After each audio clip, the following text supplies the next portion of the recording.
year.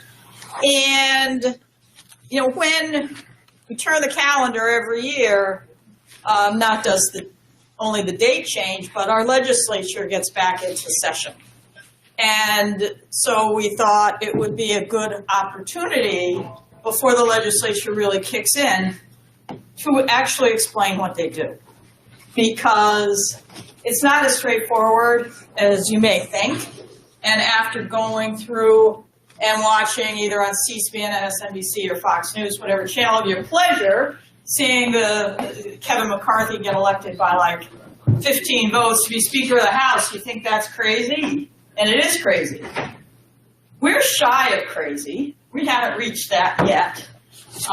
We do have certain processes for elections of our Speaker of the House and the Senate Pro Tem of the Senate, and we'll get into all of that.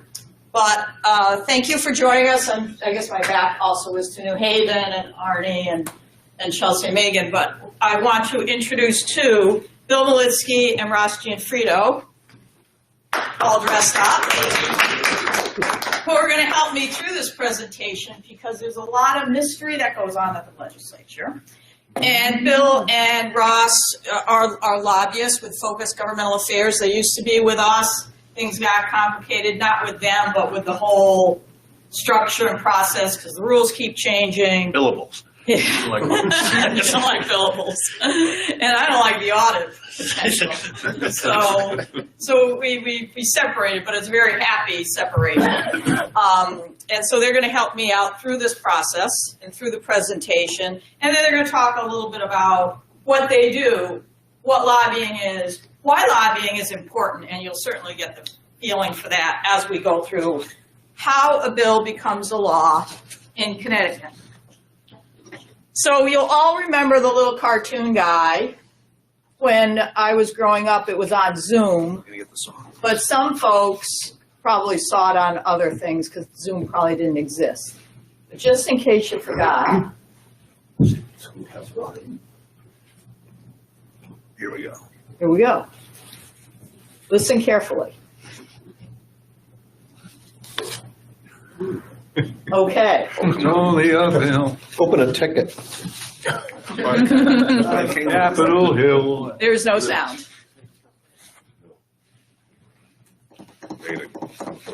Where's Margie too? Apparently this worked yesterday. Doctor's right. What's up? Yes. You ever seen it at the schoolhouse rock things, or you take Just this. Ken said he could sing. High school. Short twos and six. the great one about eating vegetables for your kids? Conjunctions too. Conjunction. I didn't get that far. You sure got a climb around. I wonder who that set of dress paper is. I'm just a bill. Yes, I'm only a bill. And I'm sitting here on Capitol Hill. A long, long journey to the capital city. It's a long, long wait while I'm sitting in committee. But I know I'll be a law someday. I hope and pray that I will. But today I am still just a bill. Hey, Bill, you certainly have a patience and courage. Well, I got this far. When I started, I wasn't even a bill. I was just an idea.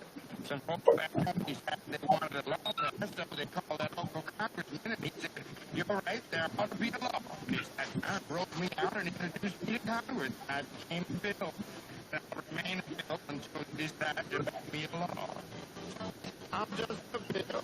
Yes, I'm only a bill. And I got as far as Capitol Hill. Oh, now I'm stuck in committee, and I sit here and wait.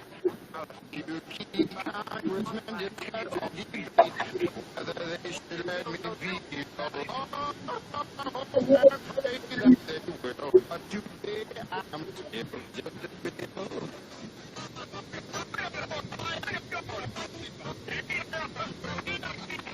Listen, the Congressman argument. Is all that discussion and debate about too? Yeah, I'm one of the lucky ones. Most bills have been get this far. I hope that decide to report on me favorably, otherwise I may die. Yeah, and committee. Oh, but it looks like I'm going to live now. I go to the House of Representatives and people down me. Well, yes, but I go to the Senate and the whole thing cuts all over me. Oh, no. Oh, yeah. Yes, Bill. Yes, I'm on the bill.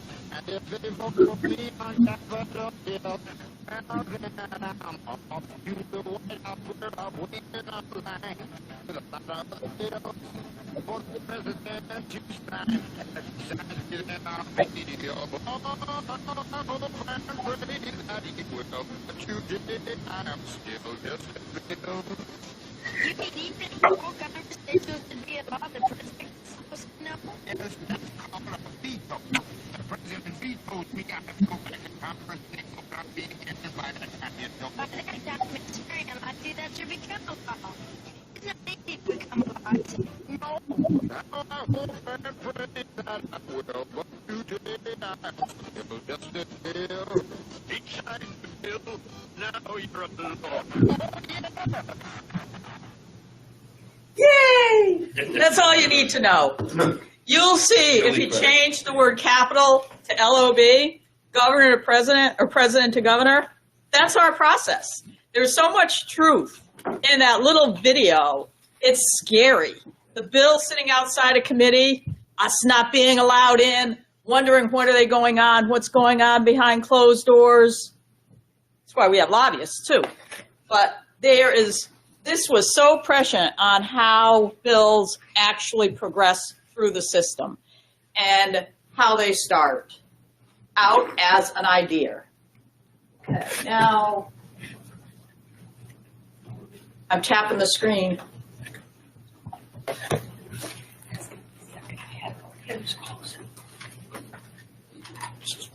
I'm just a little. Okay, so Read the bill. No. You get a lot. when we start with, I'm just a bill, yes, I'm only a bill, and I'm sitting here on LOB Hill, and it's a long journey to the capital city and a long, long wait while I'm sitting in committee.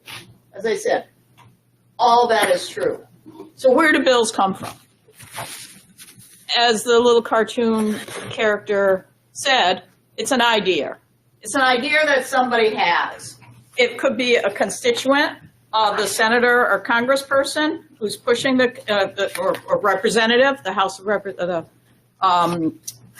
Representatives, or it could be a company that's being regulated, or it could be someone who actually ran for office who's got a pet peeve and they won and now they want to introduce a bill. So a bill can come from a variety of different places, and I should strongly urge you all to get to know your state representatives and your state senators, because if you have an issue, they can certainly help you out. So just for purposes of grounding, in case you don't know, the building on top, that's the Legislative Office Building. That's largely where all of the 151 representatives and 36 senators have their offices. That's also where the committees meet. That's where most of the work is done, is in what I call the pink building. It's linked two ways to the building with the gold dome, which is the Capitol. The governor is in the Capitol, but also the House, our state representatives meet in the Capitol, and the state senators meet in the Capitol. One's on the third floor, the other's on the fourth floor. Some two and three. 2 and 3. And so when they're in session, they're actually in the Gold Dome building, closer to the governor. Not that that matters. It really doesn't, because it's separation of powers. They're connected either by the outdoor walkway, and if you haven't been over there, there's also an underground tunnel that's got like a people mover thing. So it's easy for them to get back and forth. As I said, there are 151 representatives in the House, 36 senators. It's really not a lot, and we're not a full-time legislature. We're a part-time legislature. We have short sessions and long sessions. This is a long session. We start in early January and they go to January to June. It's a budget session. It's a budget session. Every 2 years we do a biannual budget. So the 5-month sessions where they adopt a budget that carries over for 2 years. The shorter session is just supposed to be for budget-related matters, but everything's on the table all over again. So a bill gets introduced by one legislature, or more than one legislator, or by a committee. Committees meet and they can raise bills. And this was the first bill, and it's actually one of my more favorite ones that was introduced this session. It's an act concerning transparency in education. And this is what it says: that the general statutes be amended to provide equal and comprehensive access to education and academic opportunities for all children in Connecticut. That's it. That's all it says. That's all it's going to say for a very, very long time. So I'm like, I crack up that this is the first bill that's introduced this session. This is bill number 1, and it talks about transparency in education. There's obviously not a lot of transparency in the bill when it says only this. So you can start with an idea such as this. And just by the names of the co-sponsors of the bill, as everyone can see, that's the entire Senate Democratic Caucus. What does the statement of purpose say? I'm sorry, I can't It's read. 22. To provide equal and comprehensive access to education and academic opportunities for all children in Connecticut. That's it. It's a good idea. This doesn't look like a law. This is an idea. So you can also have a bill introduced. Whoops. How do I go back now on this? Oh, right here. Hold on. I've gotten ahead of myself.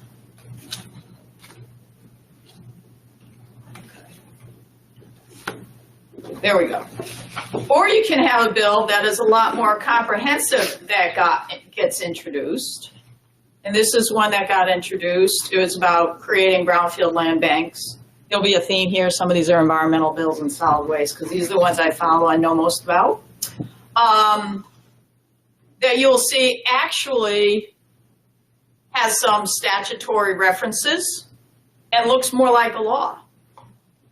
And when you look at bills, what is underlined is added, and what is in brackets is subtracted. So this is something that is more meaningful when it goes through a committee process. It also provides more transparency. However, this is not necessarily the norm. The norm is Senate Bill number 1. How much detail is provided when bills are introduced is largely a function of who introduces them. And so here, this was something that frankly I had to do for the Commerce Committee, and the Senate co-chair wanted detail. So we gave her detail.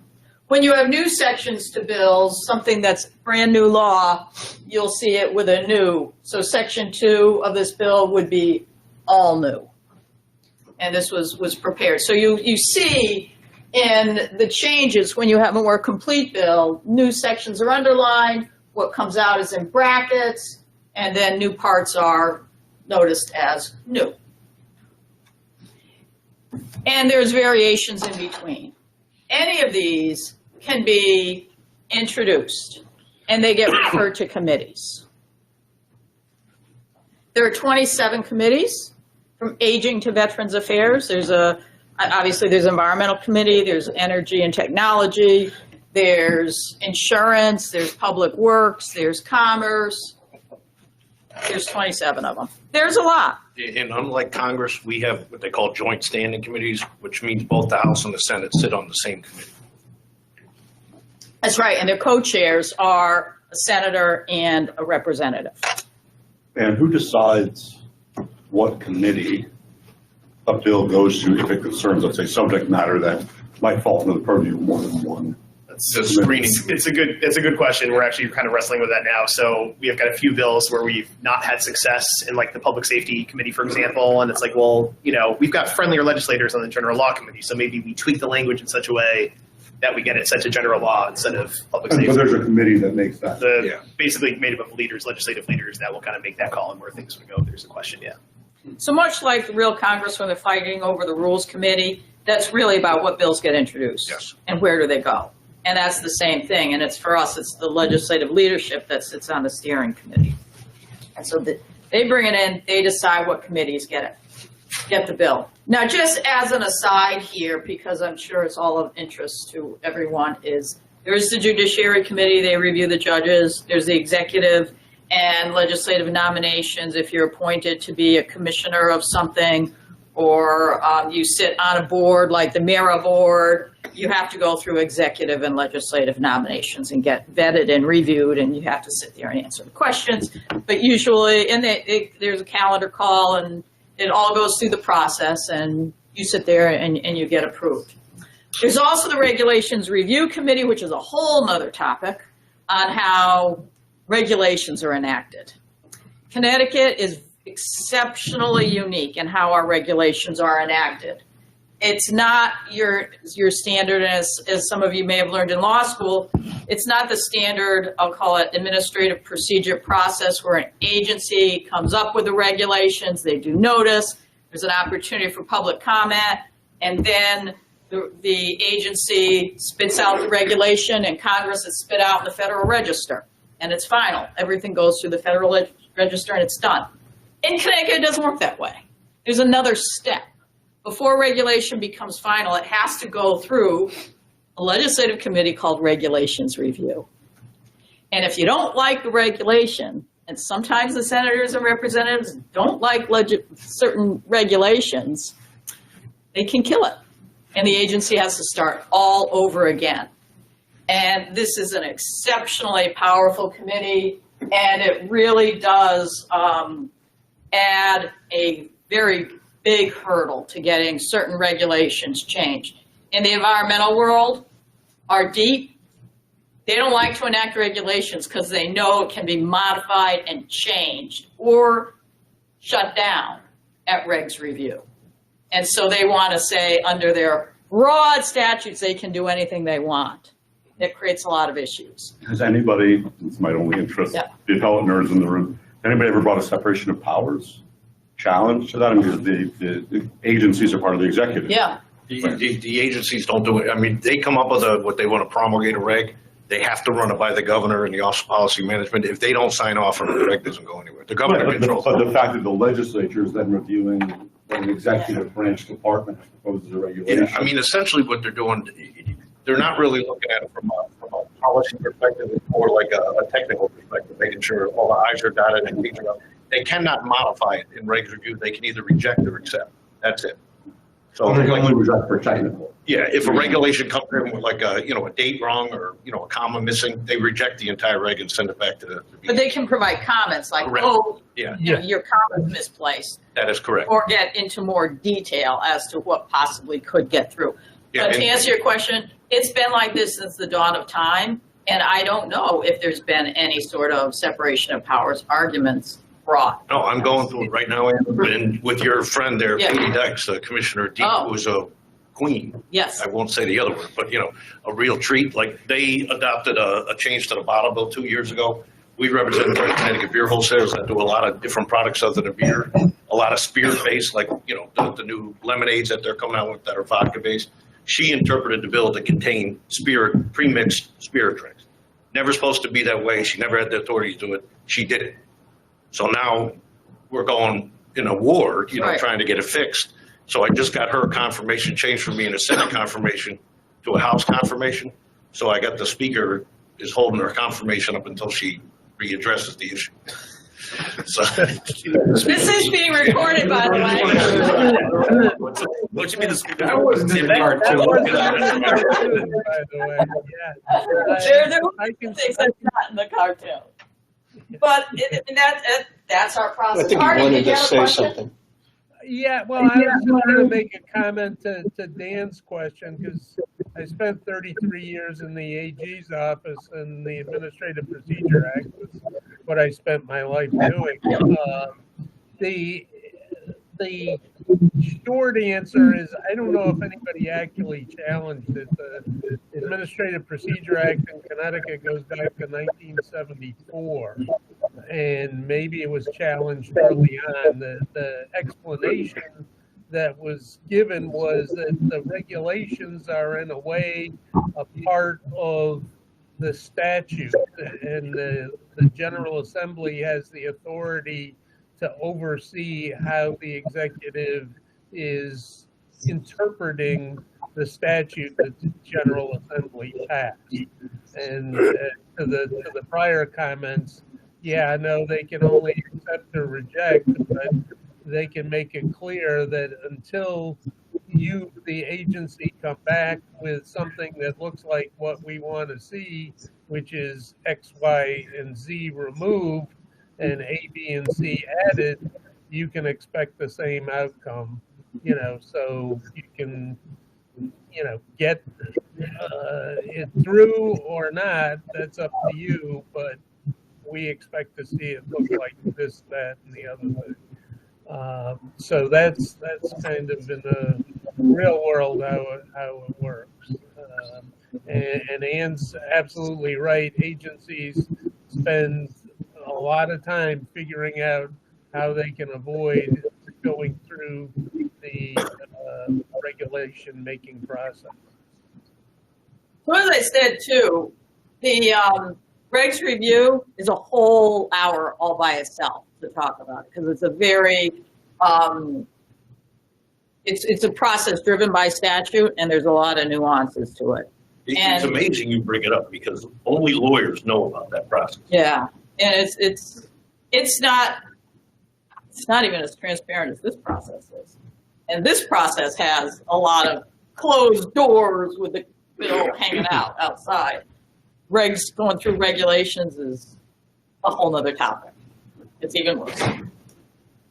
Okay, so the bill goes to committee in whatever form it is. That's the interior of the Legislative Office Building. There are committee rooms around. If you've never been in there, I strongly suggest you all to wander over. It's a very pretty building, very nice building. The committee rooms are lovely. As you can see, they're comfortable too. They're comfy chairs.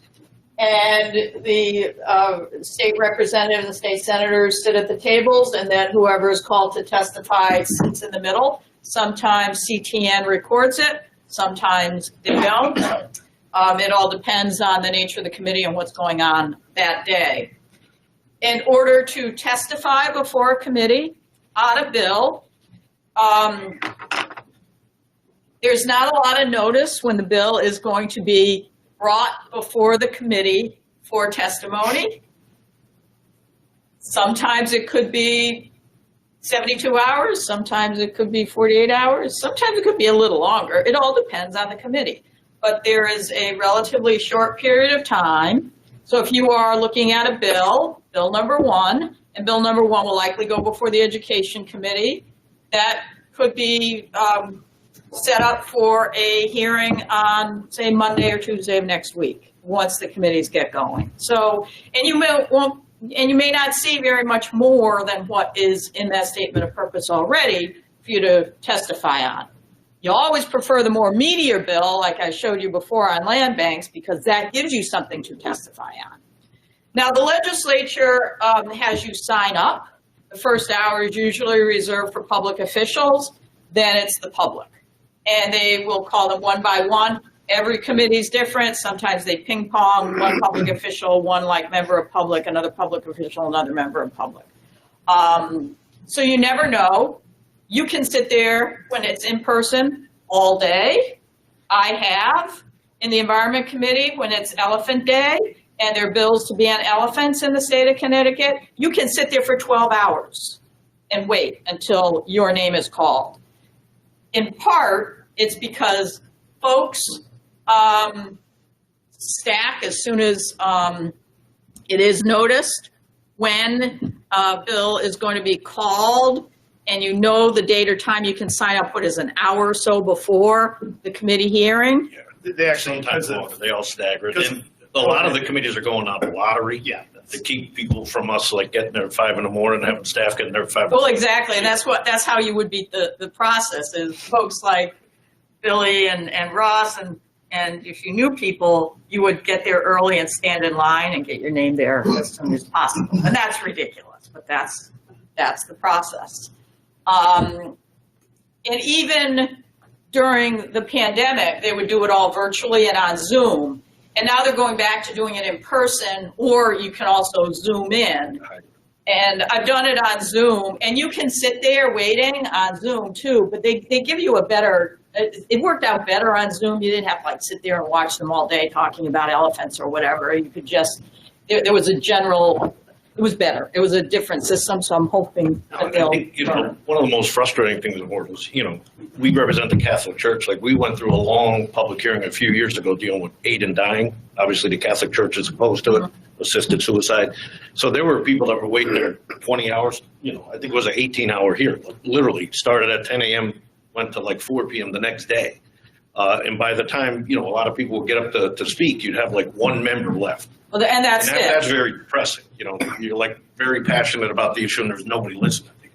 And that's it. You only see like 3 people here. Sometimes it could just be one, as Billy says, because they will get up, they'll do whatever they're going to do. They're going to go to the bathroom, they're going to get food, or they're going to go to another committee. Well, that's what they claim. They have other meetings. That's bullshit. It is. Yes. And then, they do encourage written testimony. They actually have a very good system for uploading written testimony into the committee. They like it certainly before the hearing occurs, but they will take it really at any time. But if you really want to provide some meaningful substantive comments, put it in the written testimony and get it uploaded. And all of that is public record. So if you have, you want to know what the other side is saying, that's all right on their website, and it's real time. Yeah, It's pretty quick. it's really good. It's good. So Are there then, time constraints associated with the written testimony as well? Written, you could do as much as you want, but when you're giving your oral testimony, you're limited to 3 minutes, and then you could have a dialogue. Like, you may not be able to get everything that you want to say, and they use people like us. Like, we'll have legislators on the committee ask questions to get more time to kind of give your position. Right. Well, how about submitting your written testimony? I mean, they want it before the hearing or at the hearing, but when you testify and you say something substantive, they may ask you to follow up with them and provide something additional in writing. So if you haven't covered everything or you need to don't say anything respond, substantive, so we don't. but if you need to respond, then you can submit something else. And whether or not that something else shows up on the website or not remains to be seen, but it will be considered by the legislators. Because sometimes they'll ask for rewrites, and we've done that numerous times. They'll say, well, give us some language. So you give them some language. What's important here is when the bill first goes to committee and it's noticed for public hearing, there's only one shot on public testimony, and this is it. You have no other opportunities to orally present any arguments you may have for, against, or to modify. That's it. And the bill will change and evolve and devolve as it goes through the process. So what will happen next is the sausage of it all. And this is just like, I don't know what goes on. Billy and Ross will explain more. But the committee then takes the bill back and everything you've said. And the next thing you know, and it could be a week, 2 weeks, 3 weeks later, they're going to decide whether or not they're going to move forward with your bill and to draft it or modify it. And what is it going to look like? And this is called joint favorable, if it goes out just the way it is, or there'll be a joint favorable substitute. And that's what you don't know what's going to come out the other end. It could be anything. Yeah, and the other thing too, and so joint favorable, or JF as we call it, just means that it passed. It passed as is.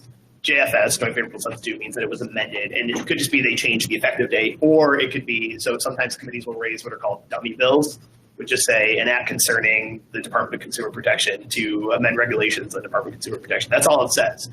And then you test, so no one testifies on it because it doesn't say anything.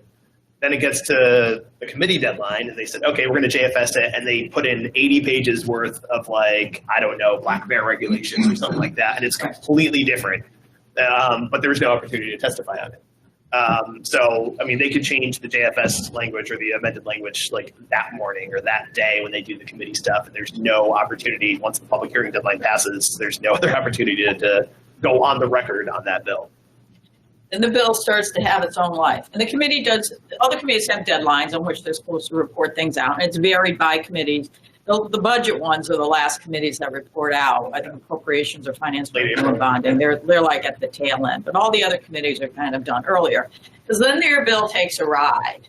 It goes to what's called the Legislative Commissioner's Office, the Office of Legislative Research, and the Office of Fiscal Analysis. We're not allowed to talk to them. Billy and Ross know some of these folks, so they can talk to them, but you're really not supposed to unless you have the permission of the state representative or the state senator.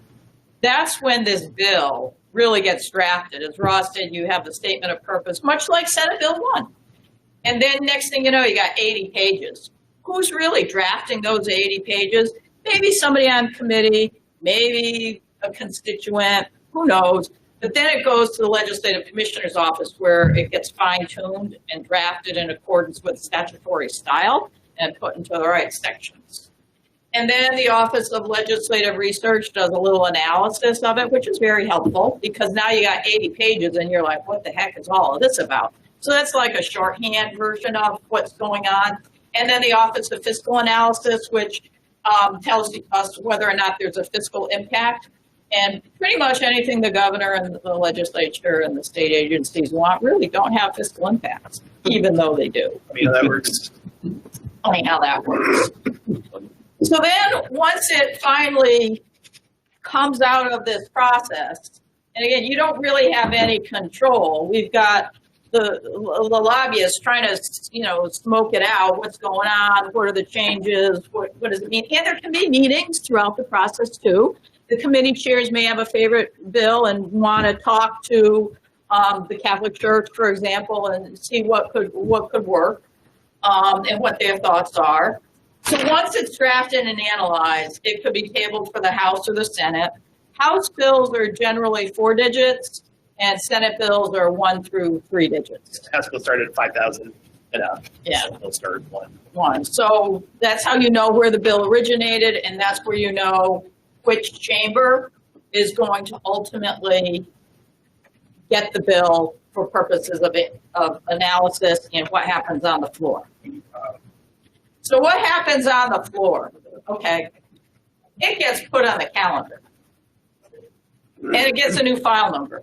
So you may be like following a certain bill number, and you still can, the bill number stays with it, but the bill number itself, as it moves through the process, gets new numbers and different file copy numbers. And then Ross, I'm going to turn to you to explain the calendaring, because doesn't it have to come up like 2 or 3 times on a calendar before something happens to it? So it has to sit on whichever calendar. It's got to get what's called double starred. So the day it comes on the calendar is day 1, it's 0 starred. Day 2, it gets 1 starred, and then so it's basically got to set the calendar for 2 days before they can really do anything with it. So it's double starred at that point. And then at that point, you might get to this, it could be referred to another committee, or I see you have it on there. Yeah. Or they could do other things. They could, likely they get tabled. They could refer it to a committee, and the committee takes no action, and then it dies in that committee. So what we call like DBA, death by ropes. So appropriations famously does not vote out many bills, especially if they cost anything, if they're not part of the budget. So they might refer whatever bill to appropriations, knowing they're not going to vote it out. So death by ropes. And that's the screening committee from whichever chamber decides appropriations or ropes. And with the screening committee, which is made up of the House leadership, decides, like, what are we going to do with this? Does it need an amendment? Does it need to get sent to another committee? Do we just want to, leave it off, and put it on the foot and not do anything with it? This is where I have the little smiling devil. bills can die easily here if they're not put on the calendar. If the calendar, and this is where I see a lot of bills die, when they get referred to another committee, and does the committee take action or not? And and this is what's important. Say you have a bill, now it's been drafted. The Education Committee does this wonderful new bill, and they decide to send it over to Children and Families, whatever the Children's Committee is. And the Children's Committee takes it up. But again, there's no public hearing. Now you're actually seeing 80 pages of something, and there's absolutely no public hearing. So they can take the bill, they could decide not to act on it, or they could act on it and refer it back to either the House or the Senate. But I think that's where, you know, the transparency piece of this really falls away, is there is no opportunity for real big public comment, public outcry. You can write your legislature, you can call your legislature, you can hire the lobbyists, because that's the only way to influence something, or to influence either killing it by making it die if you don't like it, or by moving it forward. So if it does go to committee and the committee votes it out, then it gets voted back to the referring chamber. And then it's tabled for the calendar again. And the second time, does it have to go through that two-star approach again? Yeah, I mean, the first time it's on the calendar comes with no stars, second day, 1 star, third day, 2 stars, and a bill can't be acted on unless it gets 2 stars next to it. It's just a technical process. I mean, the last like 72 hours of session, all the rules go away anyway, and that's where Right. most of the stuff happens. Right, that's exactly it. If you think that the process is going a certain way in a logical progression during the session, it sort of does, but then very little does get done during the first 5 months and 30 days. It's however many days it is. Everything happens, it seems, in the last 48 hours, particularly the last 24 hours, where they suspend the rules. It's like being back in law school. Wait till the last minute, right? Yeah. So this is the part where, you know, little bill guy is sitting outside a committee, but you don't know what's going to happen, and the bills can die. So then it can go to the chamber, and now it's gone through this whole ping-ponging back and forth to the committee, and it goes to the chamber of origination, either the Senate or the House, and it can be amended, just like the normal process. Somebody can propose an amendment. Sometimes it's just a simple amendment. Sometimes it could be a strike all, and let's put something completely different in this bill instead. But that's a normal process. Sometimes you don't know what's in it. Sometimes you do. Sometimes you know minutes before they start debating it. But say it gets adopted, once amended or not, it goes to the other chamber, and then it goes on the other chamber's calendar. It's the exact same process. And anything can happen. And then it could be passed, the other chamber too could pass it with a different amendments. And then they have to work it out. But, and I guess the question I have for you guys is, because you have the steering committee, which is combined of both chambers. No, the it's House not. has no. How does- Our chambers, the House and the Senate right now are worse than Congress. They hate one another. Right. It's like the House looks upon, you know, the Democrats look at the Republicans as a competition. They both look at the Senate as the enemy. It's just the way, you know, politics have come to be in Connecticut. Come to and be. it's- and So a bill could die in the other chamber. It's not like they're going to work it out Yeah. at this point. It seems by contrast that within the House, there's an unusual amount of bipartisanship. For now. Or is that just? No, you're right. Because I mean, Ritter was elected by a plane, and Speaker or nominated by Laura. Is that That's pro true forma. behind the scenes? Yeah, or- the only time it's happened in Connecticut in history, unfortunately, was my speaker. I worked for a guy named Richie Balducci, who was a Democrat, but he overthrew a Democratic speaker by getting all of the Republicans to vote for him, getting 13 Democrats to jump ship and vote for him and not the current speaker. So they chucked him out and he became the speaker. But he was a Democratic speaker, but he was put in by the Republican. So it was interesting. I kind of thought that was going to happen in DC. I thought, they form allegiance there, but it didn't happen. Yeah, I thought But that. yeah, as far as like the nominations go and that kind of stuff, they shook hands and worked that out ahead. It's more like a courtesy thing. I guess what I'm asking is it true now in the way that housekeeping is going to work, especially behind the scenes, in terms of actually getting work done, that there's some bipartisan cooperation, or does it not matter, how big the Democrats' majority? I think from the outside, I think Vin Candelora, who's the House Minority Leader, has 53 members. He has to make it look like they're paying attention to him. But when end all be all, they'll push him aside, and the Democrats are going to run their own agenda. But I will say the House is definitely the more moderate of the two chambers. That I think we will see a lot more bipartisanship in the House. The Senate Democrats are a lot more, way more progressive liberal, I think, than the House is. Got a lot of more like union executives are in the Senate, so they take a much more left-leaning tilt than the House.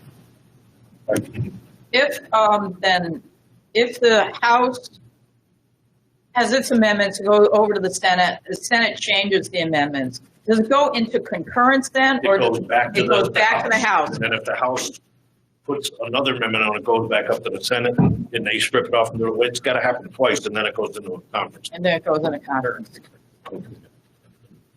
All of this is complex and happens behind the scenes. These guys are on the front lines watching it all happen, and frankly running around. And I don't know how you all did it during the pandemic, but during the regular session, there's a lot of, if you're up there standing around and waiting, standing around and waiting, standing around and waiting, and then you got a legislator walking by and you're trying to find out what's going on and trying to deal with the issue at hand and trying to figure out what they're doing too. Because every time it goes back for an amendment, there's OLR, OFA, there's new analyses of these bills that come out that explain it more, and it gets a new file copy. And so it's a process, and there's a lot to go into this process. At what point do they create the legislative histories that we look up when we're trying to, Well, it depends on the legislative history, and that's an excellent question. The legislative histories that we look up are, when you look at the debates on the floor of the Senate, now those transcripts are available pretty quickly. The committee transcripts, when you testify on a hearing and the written testimony, it's available very fast.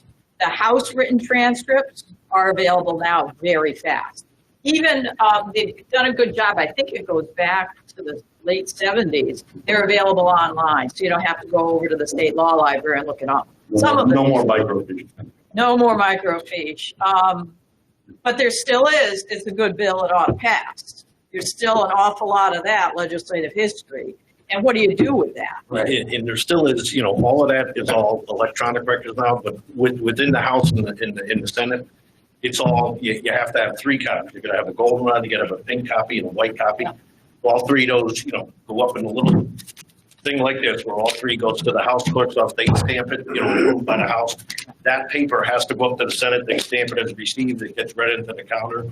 I'll tell you one great story. When I worked for the Speaker, there was a bill that a guy from Bridgeport was trying to pass to close down they call them the filthy 5. Remember the old power plants are putting junk in the air? Well, my Speaker hated it, right? So he let him call the bill on a Monday, session adjourned on a Wednesday. He's outside holding a press conference because we let the bill get called and let it get passed. Richie gave me the bill, put it in my pocket, says, go home. So bill never went to the Senate, right? So he's up in the Senate, the next day saying, call my bill, call my bill, call my bill. And we had the Senate leadership saying, don't talk to him for a little while. Finally, on Wednesday, we don't have your goddamn bill. It never got here. So the poor guy, his bill died because it never got properly recorded in the record. So, yeah. So everything's pretty much available now online. But one of the questions, another part of this answer has to do with, there's so much more available now online. What is the role of the Office of Legislative Analyses report or the OFA? Because sometimes there is a little more detail rather than there's no fiscal impact, but particularly the OLA report. That really tells you a lot about what the bill is supposed to do, complicated provisions of it. That can be useful. Is a judge really going to pay attention to that report? No. but it helps you interpret it. Lately, what I have seen is less interpretation and more of a English recitation in the OLA reports about the bill rather than giving you any insight, probably because folks have been using it. It's like, is this really part of the history of the bill? It's not. The history that we have to use is still what's said on the floor and what's said on the Senate, which is limited. Exactly. And it's, you never know. Sometimes you get good bills and you get, legislators who want to talk. That's not a bad thing. That's actually, we as lawyers, we all hope for that to happen so that there's some insight. And particularly when they start to have questions and answers back and forth. That's excellent. But that's the waning hours of the session. It doesn't happen. So, is it a law? Yeah. When does he finally become a law? When it passes both chambers, they agree. It first goes to the Secretary of State's office, then it goes to the governor. And then what can the governor do? He can sign it, and everybody's happy. And that's the climate change bill. You have Commissioner Dykes over in the corner, and you got all these environmental activists, and you have a big splash somewhere, and the governor gets a lot of good press. Everybody's happy. Yay, the bill passed. Let's have a bill signing. And he uses, just like Biden does, or any president, multiple pens, and they give the pens away, and it's a big deal. Or he can veto it. And then what happens? He's in front of the television, cameras and talking about why he vetoed it. Now, if he vetoes it, it's like the little bill is like, well, am I dead? I guess I'm dead. It could be either a see you next year, and you try again, which I've been involved in a see you next year, and you're like the Energizer Bunny. You just keep going until you get it through, until you deal with the issues. Or potentially, can the veto be overridden? Well, there could be a special session, and at the special session, if it's specifically identified as the special session is being called to deal with that bill or some other topic, but you've got to specify that bill, the veto could be overridden. The likelihood of that happening is... You have a Democratic governor, a Democratic controlled legislature. By law, they have to call themselves back into a veto session. In the bills, are on the board, but they never call any. Anna's right. They could go into what they call a special session to deal with an aspect of the bill if they want something out of it, because he doesn't have a line item veto authority. If he vetoes the bill, he vetoes the entire bill. They could call themselves back into a veto session during the regular session of the legislature, right? If it's March and he vetoes the bill, It has to be after the whole session is over. Yeah. So that's, you can either be a law or you can be completely bruised. And so I can show you, hopefully this works. And I wanted to show you something in here. This is an act regarding one of our clients, Mira, concerning their connected recycling materials management strategy, underground damage prevention, and revisions to the energy and environmental statutes. This was actually passed. And you can't see this very well, but this goes through the entire history of the bill, how it became Public Act 1494, and on the left is the bill history, the called amendments, uncalled amendments, the votes. On the right are the committee actions, the fiscal notes, which is the Office of Fiscal Analysis, the bill analysis, which is done by Office of Legislative Analysis. And then under this, you have the entire history of the bill. And it changes during the legislative session. It's constantly updated. And you will see that initially this bill, Senate Bill 357, was referred to the Joint Committee on Energy and Technology. The public hearing was held on March 4th. A few weeks later, it's reported out, joint favorable substitute. Then it says it's filed with Legislative Commissioner's Office, referred to OLR and Office of Fiscal Analysis. You don't know what it looks like during this period of time. You only know what bill you testified on or what bill was introduced and went to public hearing. But all of this that happened after February 28th all the way through until it gets to this file number, like a month and several weeks later, is you have no idea what this bill looks like. And then it continues. It gets referred to the, as I say, it gets a file number, referred to the Senate, referred by Senate to the Committee on the Environment. So it did travel from Energy and Technology to the Senate, back to the Committee on Environment, no public hearing, joint favorable, then it disappears again, no new file, that was good, that means it's exactly the same, favorable report, tabled for the Senate. Now it starts to get amended. And you're like, what? What's going on here? Why is this bill being amended? It's already gone through like 2 committees now, and we think we know what it looks like. Well, it goes to the Senate, it gets amended, then it goes to the House. The House did adopt the Senate amendments. They went in concurrence. Now you've got a public act signed by everybody. To show you what the title of the bill was originally. Oh, I didn't. I told you what the title became. Actually, I meant to show you what it was going to be originally, because it didn't say this originally. This is a completely new bill. A completely new bill. Completely changed our client, NERA, and what it was doing, and the shutdown of the waste energy facility. Didn't start out like that. It started out talking about alternate energy projects and what's called RECs and other things. Didn't have anything to do with NERA, but it came out and it ended up being the beginning of the end of the Mid-Connecticut Waste-to-Energy Facility. And that's where, too, and I'll just say, we obviously represented them as the facility was winding down, looking for a new redeveloper. Billy represented the new redeveloper coming in. It's actually a really good project, but the state governor's office decided no. They didn't want to spend the money to redevelop the project.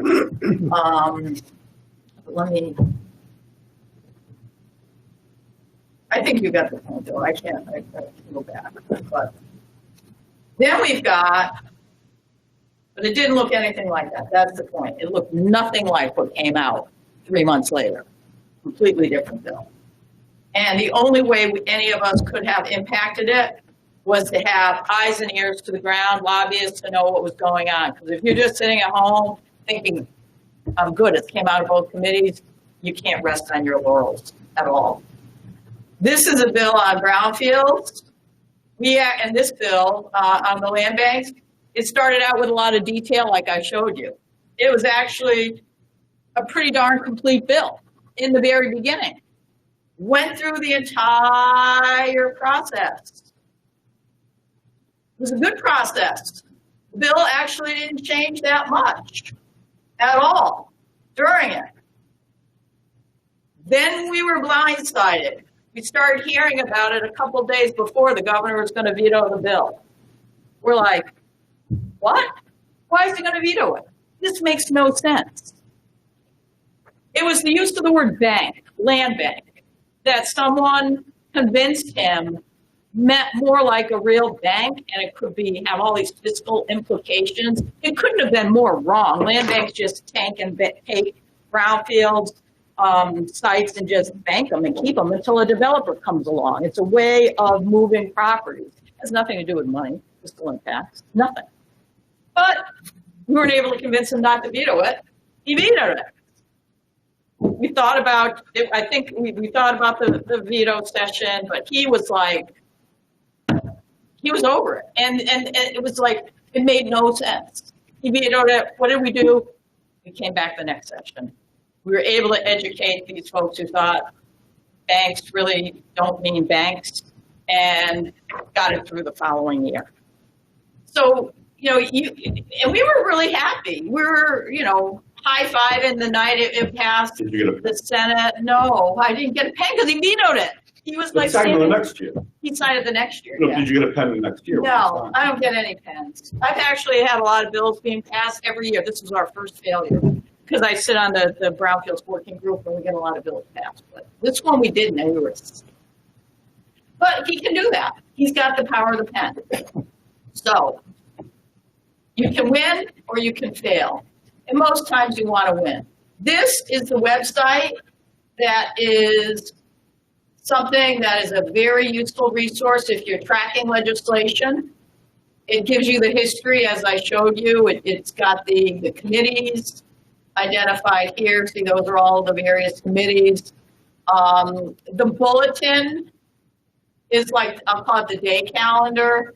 It gives you a lot of information, but it also tells you exactly, I mean, you don't need to read all this stuff. That's all the people. But you get to, this is where the joint committees are, the assignments, the rooms. Then you get into the most important thing, the schedule. What's going on that day? Where are the committees meeting? Are there any committee meetings? Are there, and then they list them and where they are. And I would imagine there's no, well, there are They some also public usually post their calendars in advance on their own. website. And then you have public hearings. So the bulletin really tells you that's the spot you look at to see when your bill that you're interested in is going to go up, because the first thing is, when is it going to be heard? And here, like the Judiciary Committee, they approve the judges. You know, they've got a, tomorrow, today's Thursday. Tomorrow they're having a hearing on approving all of these, the testimony associated with all these judges and special magistrates and state referees. This is a very, very useful website. It's actually pretty good.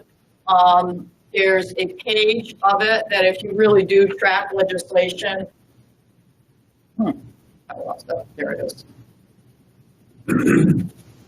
For those of you that aren't electronic fans, every day it comes out in paper form. I believe in paper. If I don't see it, you know. Those who put that in their pocket now. That's right, you can't take away from all When you look, you can do search. There are various search mechanisms here. A quick bill search is at the bottom. If you know your number, you can just plug it into the number. There's an advanced search tool too, where you can put in a topic, like if I want to see all the brownfield bills or environmental bills up here, where it says search index. Advanced legislative search, basic search is just by the bill number. But when you do start tracking a lot of bills, and if you do on behalf of clients, which I do, you have a tab here called My Bills, and you can put in your email address, your password. This is free. I'm not a robot, and you can create a list of the bills that you're looking at, and that helps you sort through and provides you with information about action that's occurring on your bills. Or you can just plug in the number if you know you're searching a number at the bottom every day. So if you are interested, I do think this is a very good website. It's very user-friendly. You do have the calendar of the events right here. I strongly urge you to wander over to the legislature, sit through, watch a public hearing, even at lunchtime. It'll give you a nice opportunity to understand the process. Now, as I said, what are lobbyists and what is lobbying? What does Billy and Ross and his group do? They're up there. They're going to explain what they do, but there's a reason why they also are a regulated entity. If your client wants any of you to engage in lobbying activities, going up to the legislature, speaking on their behalf, talking to representatives, and they're going to spend more than $3,000, and I'm going to accept more than $3,000 even as a lawyer from them to do this activity, I will have tripped into the lobbyist world. That's not a place I want to be. You have an enormous amount of reporting obligations, tracking obligations, and I'm not a very good lobbyist. I want professionals. I want folks who have boots on the ground and know what they're doing for my client to get the best outcome he or she possibly can. So why don't you guys talk more about lobbying? Yeah, well, no, first of all, thank you for inviting us in here. Howard and Hayes is always going to be my second home away from home. It's, you guys are very fortunate that work for, in my opinion, probably the best law firm in Hartford. and you're going to learn a lot here and grow a lot here. So welcome to the team. Ross and I, worked here for, I was here, I think, about 10 years. Had an office downstairs, used to be the hit of the Christmas party. I'm not invited back anymore, but that's another story. That was the pandemic. But it's, we've been doing it collectively. I started out right out of college. I worked for the Speaker of the House, as I explained earlier. Did that job for 4 years. Should have went to go work for the Speaker of the House after, and won't live that down for the rest of my life because he became one of the most powerful speakers. First guy to ever do three consecutive terms, 6 years. Usually it's a 4-year term, and they go out. Wonderful friend whose son is now our Speaker of the House. So it actually works out well that we're very good friends because I'm very good friends with his son. So I did that for 4 years, and then I went on, was the first director of governmental affairs for the Connecticut State Dental Association. Did that for 3 years, then joined a large contracting firm here in Connecticut, one of the larger ones. Worked there for about 8 years, thought it was a prison term, and I said, what the hell am I working for these people for? I might as well go out here and try something different. So I had the opportunity to come to the law firm when you guys were starting up a government relation practice. Stayed here for about 10 years, made a lot of good relationships, and then, had an opportunity, had Ross here on my team, had one of my other partners on my team. And then we had an opportunity to kind of start our own business, independent of the law firm, because we were beginning to run as we were getting more and more clients running into conflicts. And whenever it was a conflict for the law firm, it became a conflict for us. And the law firm always won. So we decided, if we wanted to kind of grow, we had to, find a base where we didn't run into those types of issues. Being the firm that you guys are, we're finding ways and new and different ways to continue to work together. If we have issues, I'll call one of the lawyers here to help us out. If you guys have issues, you guys have been great at calling us and working together. And, that's how we're going to continue to move down the road. What we do, I guess, is a very interesting question. I think at the end of the day, we're essentially the eyes, ears, and advocates for the clients that are fortunate enough to put their trust in us. I consider myself a very overpaid school teacher. Essentially, you have 187 legislators. They're all wonderful people, but they're not necessarily the best and brightest that we have in the state of Connecticut. So they don't have the ability nor the time to get to know every aspect of every issue. So they rely on us to kind of tell them, if things are good, if things are bad. In order to do that and be successful for a long period of time, you have to be honest. And I think that's probably what separates us from a lot of other people that kind of come and go in our profession. Legislators rely on us. They seek us out. They know if they have an issue, even if it's something we don't represent. They'll seek our counsel and say, hey, what do you think of this, Billy? Is this good? Or what do you think of this, Ross? Is this going to hurt me?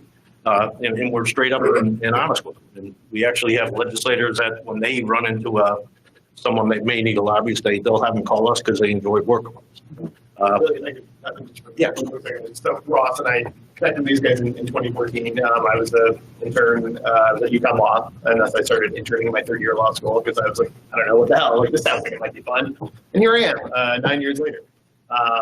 They're close to down in DC, but so just contextually, so we have 60 some odd clients right now. I mean, ranging from the state police, the state firefighters to the bureau that I just mentioned. We have insurance companies like AIG, State Farm. We have construction, non-union construction shops. We represent a wide array of issues. And in a given year, so there's a lot of things that we have to track. In a given year, I think they raise between 3,000 and 4,000 bills are introduced every year.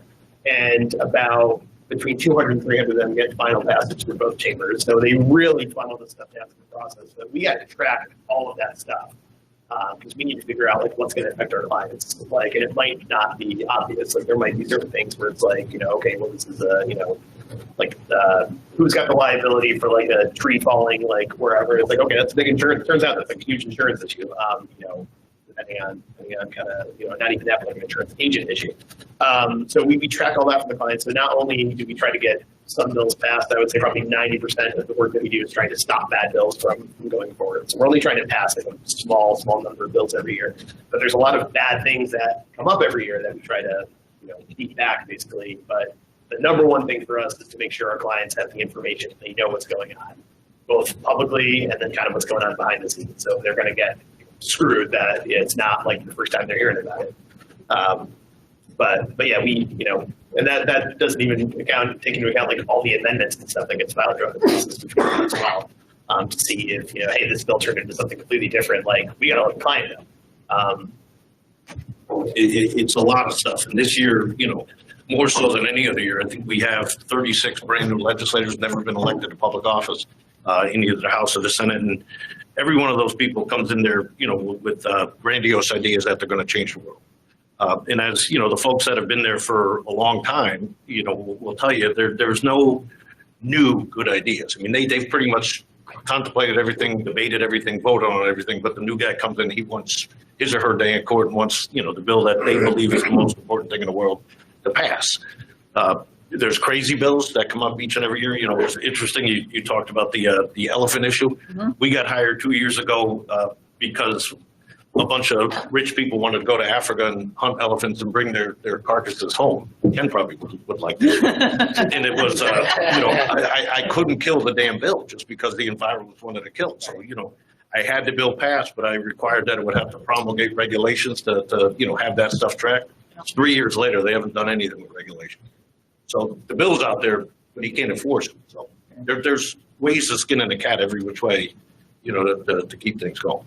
And one of the things, too, I think you guys do very effectively, because your currency is information, but also you're the conduit for the clients and for the issues. Because sometimes the legislators will say, you've got one side, you've got the other side. Tells the clients, tells Billy and Ross to get everybody in the room together, particularly if the agency's involved, and work it out. I mean, ideally, I think the legislators do want to pass laws, but they don't want to pass controversial laws, and they want people to work it out. And so a lot of times you're called at a moment's notice and you end up sitting in the room, and then these guys do the talking that they need to do. And it's like a mediation session, frankly. It's like everybody, but the goal is, because you want to please the mediator this time. Mediator, is the representative or the senator, and you want to please them. They want to get something passed. So it's like a mediation, but it's not really, because you need to get something moving forward.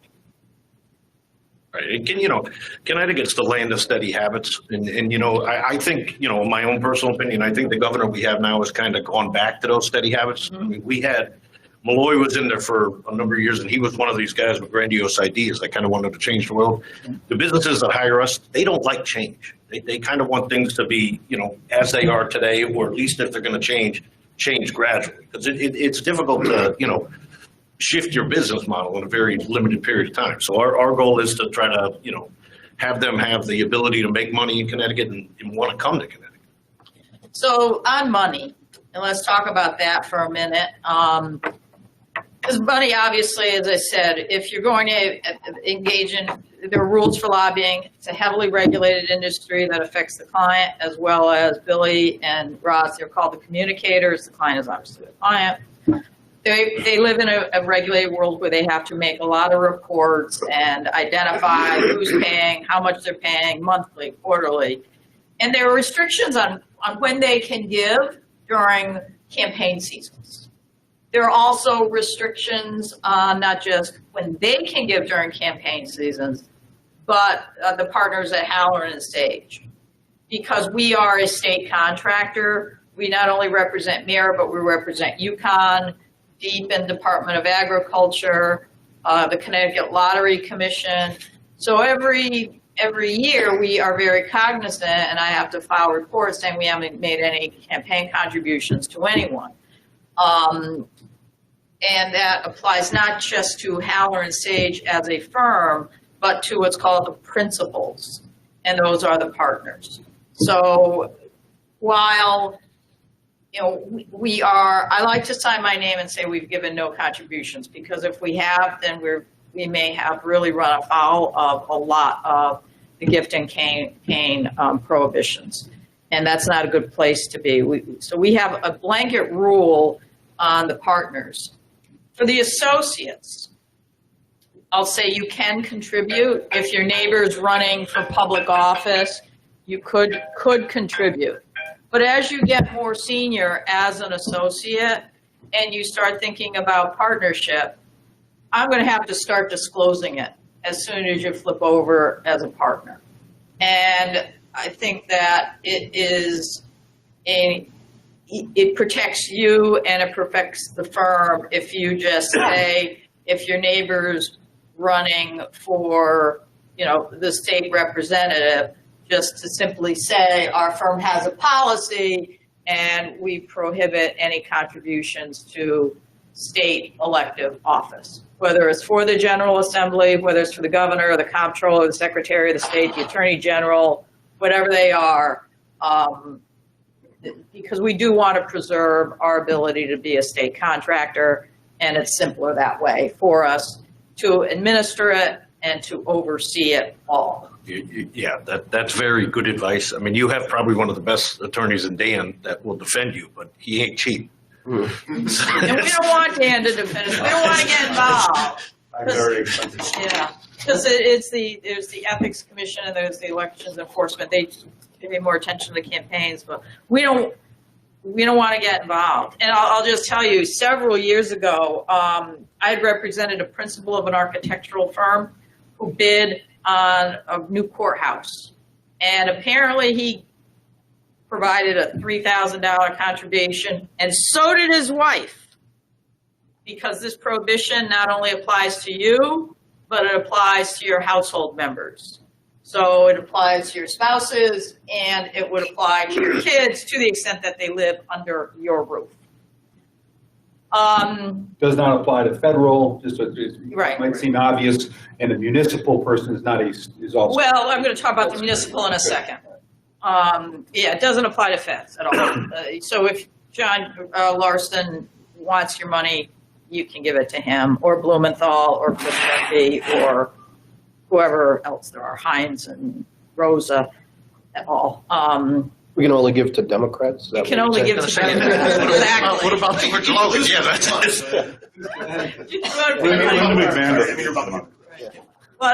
But this principal of this architecture firm gave money, and they submitted their application. They were above board, and they wrote that they gave money. Well, the state administrative services really wanted to hire them, and they wanted to figure out a way to hire them because they were the best person for the job. But there was this nagging little issue out there about their campaign contribution. They ended up ultimately paying a fine, having a consent order, entered that they will never ever give, nor will any principal of their firm, and they were going to have constant training so no one would give.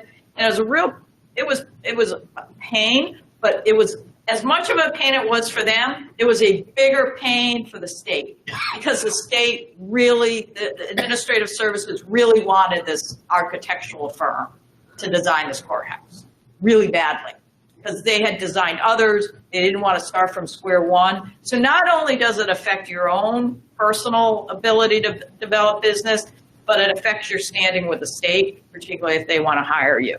And if there's no way around it, and everybody's neck was way out there on this one. But it happened, and it got done. We never want to be in that place. So just say no. Now, Ken raised municipal. Municipal contributions are allowed, provided that when you write your check, it has to be to the committee to elect, I'm going to use Luke Bronin. It can't be to the Hartford Democrats. It has to be to a committee to elect a specific person. Now, most of the people who run don't create their own committees. And so you end up giving to the Trumbull Democrats or the Norwalk Democrats or somebody's Rutherford Republicans. And the concern is that money could be used for statewide elections. Exactly. So you can't do that. And it's usually, sometimes it happens on some town levels, but for the most part it happens on the city side, Waterbury, Hartford, Bridgeport, New Haven. It has to be the committee to elect, I don't know, Charles Matthews, John Fanfara. That gets a little sticky, frankly, because he's a sitting legislator, so. Tell me about it. We're gonna, because there's a blanket ban on money raised during session Yeah. to legislative candidates. He is a legislator running for mayor. There's no prohibition on that. So you better believe that John Fanfara is gonna ask every single person that lobbies the committee, which is the finance committee, which is one of the big ones. I know. He's gonna be so complicated. You know I'm running for mayor, right? Like, sure, John, how much do you need? Yeah. So if you are going to give, or before you give, if you're even entertaining the germ of an idea to give to somebody, talk to me first, please. I mean, most of the folks know particularly not to, because every year I send out the reminder, but we don't want to run afoul of the campaign prohibitions. And all this is set up in the statutes, very complicated statutes, but they're there. And, you know, money drives a lot of this. And Connecticut has had issues, as we well know, in the past, either at the mayor level, all the way up to the governor level. So the laws have changed and gotten stricter over time. And we want to maintain ourselves being fine and penalty free. And we want to continue to get the business that we have. So any questions? That's it. And our little Bill, he's happy he's passed. He's happy he made it, but he's pooped because it's a long process for him to go through and wander through this whole process with all of us out there. Can you explain the implementer to us? Well, that's the other thing. I was going to talk about that. They have a process that usually comes in at the 11th hour, which, you know, they do these things called 13th hour, which are emergency certified bills. They have to be signed by the Speaker of the House and the Senate President. It's usually the budget, 4,000 pages that nobody has ever read, get dumped on the desk 24 hours in advance. Yeah, nobody's going to read that, right? And the people, even if you do read it, nobody can understand what the heck it says because it's an agency with a number. It doesn't tell you where the number is going to be spent. But that's how the budget passes, and then the agencies and the you know, they use that process, what they call budget implementers. Another thing, never goes through the process, no public hearing, no public scrutiny.